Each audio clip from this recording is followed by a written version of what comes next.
नमस्कार, महाराष्ट्र T24 च्या top 30 headlines मध्ये मी मनीष टेंबरे आपलं स्वागत करतोय। चला बघूया आजच्या खास बातम्या।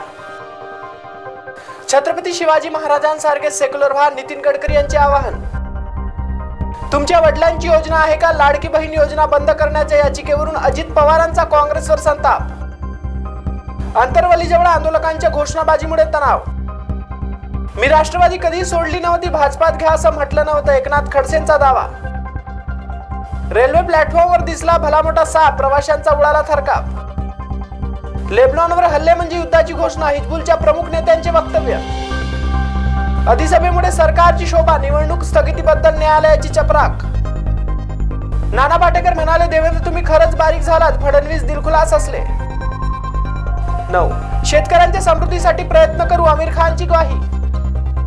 लाडक्या बहिणीमुळे अन्न उष्टवड्याचा खर्च, भावांकडून मैदानाची स्वच्छता। परिवहन आयुक्तांशी आरटीओ संघटनेची चर्चा निष्फळ, 24 सप्टेंबर पासून बेमुदत संप अटळ। साकोली मतदारसंघ काँग्रेस प्रदेशाध्यक्ष नाना पटोले गड राखणार का की भाजपा बाजी मारणार। भाजप काँग्रेसला मागे टाकीत वंचितची आघाडी तब्बल 11 जागांवर केली उमेदवारांची घोषणा। राजू शेट्टी म्हणाले, महाराष्ट्र भाजपला आनंद दिलेला नाही। सोन्याच्या दरात मोठे बदल, हजाराने वाढले सोने। आम्ही 3 पिढ्या वीज बिल भरलं नाही, 1000 रुपये इंजिनियरला देतो, शिंदे गटाच्या खासदारांची विधान चर्चेत। रिगलमध्ये इटालियन चित्रपटाचा महोत्सव, रसिकांना विनामूल्य पाहण्याची संधी। तेजस्विनी पंडितच्या 1 नंबर चित्रपटाचे 10 नोव्हेंबरला प्रदर्शन। गायिका ध्वनी भानुशालीचे अभिनय क्षेत्रात पदार्पण। झोपडीत राहिले, दिवाच्या प्रकाशात अभ्यास केले, अनेक अडथळ्यांवर मात करून झाले डीसीपी। सर्व कार्यशु सर्वदा भटक्या जमातींना रस्ता शोधून देण्यासाठी धडपड। बाजारातील माणसं मूर्तिमंत संपत्ती निर्माण, नारायण मूर्ती यांचं वक्तव्य। माझा पोर्टफोलिओ, भाव वधारलेला कोळंबीचे अव्वल निर्यातदार। रायगड जिल्ह्यातील 5000 लोकवस्तीचे गाव स्वयंप्रकाशित होणार।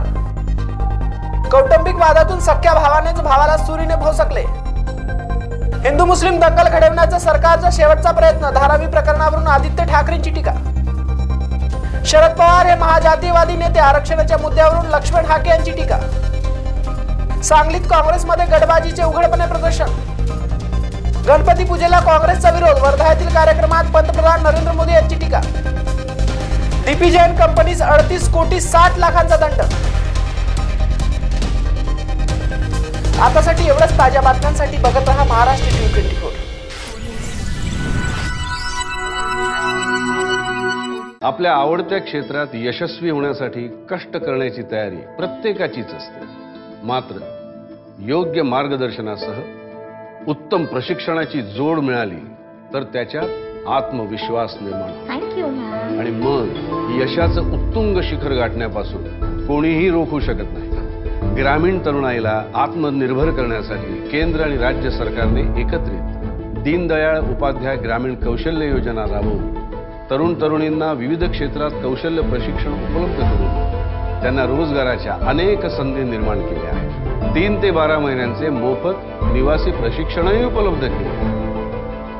आज ग्रामीण भागातील लाखो युवक युवती या योजनेचा भाग बनून रोजगाराचा लाभ घेत आहेत। दीनदयाळ उपाध्याय ग्रामीण कौशल्य योजना, निर्धार ग्रामीण विकासाचा, महाराष्ट्राच्या उन्नतीचा। ग्रामविकास व पंचायत राज विभाग, महाराष्ट्र शासन।